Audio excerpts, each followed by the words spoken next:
ನಿನ್ನೆ ಸುಮಾರು ಬೆಳಿಗ್ಗೆ ಹೊತ್ತಲ್ಲಿ ನಮ್ಮ ಸಕಲೇಶ್ಪುರ ತಾಲೂಕು ವಾಟೆಹೊಳೆ ಹತ್ರ ನಮ್ಮ ಒಬ್ಬರ ಮೇಲೆ ರೈತರ ಮೇಲೆ ಒಂದು ಆನೆ ಮತ್ತು ಒಂದು ಹೆಣ್ಣಾನೆ ಮತ್ತು ಒಂದು ಮರಿ ಆನೆ ಹೋಗುವಂಥ ಸಮಯದಲ್ಲಿ ದಾಳಿಯನ್ನು ಮಾಡಿದೆ. ಅವ್ರಿಗೂ ಸುಮಾರು 66 ವರ್ಷ ಆಗಿದೆ ರೈತರಿಗೆ. ಅವ್ರಿಗೊಬ್ಬರು ಮಗ ಒಬ್ಬ ಮಗಳಿದ್ದಾರೆ. ಅವರು ಮನೆಯವರು ಇಲ್ಲೇ ಇದ್ದಾರೆ. ಇವರು ಡಾಕ್ಟರ್ಗೆ ಅಟ್ ಪ್ರೆಸೆಂಟ್ ಈಸ್ ಇನ್ ವೆಂಟಿಲೇಟರ್ಲಿ ಇಟ್ಟಿದ್ದಾರೆ ಅವ್ರನ್ನ.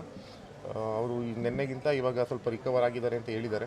ನಾವು ನಮ್ಮ ಇಲ್ಲ ಸ್ಥಳೀಯ ಮುಖಂಡರುಗಳು, ನಮ್ಮ ಮುರಳಿಯಣ್ಣ, ನಮ್ಮ ಗೋಪಾಲಣ್ಣೆಲ್ಲ ಒಟ್ಟಿಗೆ ಬಂದು ಇವತ್ತು ನೋಡಿದ್ದೀವಿ. ನಮ್ಮ ಹಿಮ್ಸ್ ಡೈರೆಕ್ಟರ್ ಸಹ ಸಕಾರಾತ್ಮಕವಾಗಿ ಹೇಳಿದ್ದಾರೆ, ಮೋಸ್ಟ್ಲಿ ಹುಷಾರಾಗ್ತಾರೆ ಅಂತ.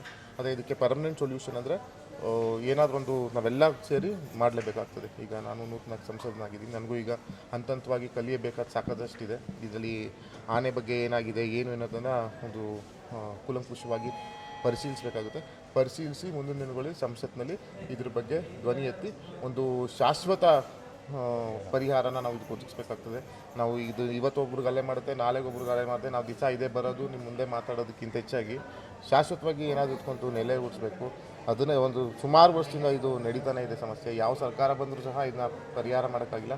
ನಮಗೂ ಸಹ ರಾಜ್ಯ ಸರ್ಕಾರದಲ್ಲಿ ಕನ್ನಡ ಸರ್ಕಾರದ ಮುಖ್ಯಮಂತ್ರಿಗಳು, ಉಪಮುಖ್ಯಮಂತ್ರಿಗಳು ಮತ್ತು ಪರಿಸರ ನಮ್ಮ ಅರಣ್ಯ ಸಚಿವರ ಹತ್ರನೂ ಒಂದು ನಿಯೋಗ ನಾವೆಲ್ಲ ಚರ್ಚೆ ಮಾಡಿ ಏನು ಮಾಡ್ಬೋದು ಅನ್ನೋದನ್ನು ಅವ್ರನ್ನ ಮನವಿ ಮಾಡಿಕೊಂಡು ಕೇಂದ್ರದಲ್ಲೂ ಅರಣ್ಯ ಸಚಿವರಿಗೆ ಇದ್ರ ಬಗ್ಗೆ ಗಮನ ಹರಿಸಿ ಏನು ಮಾಡ್ಬೋದು ಅನ್ನೋದು ಮುಂದಿನ ದಿನಗಳಲ್ಲಿ ಮಾಡ್ತೀವಿ ನಾವು.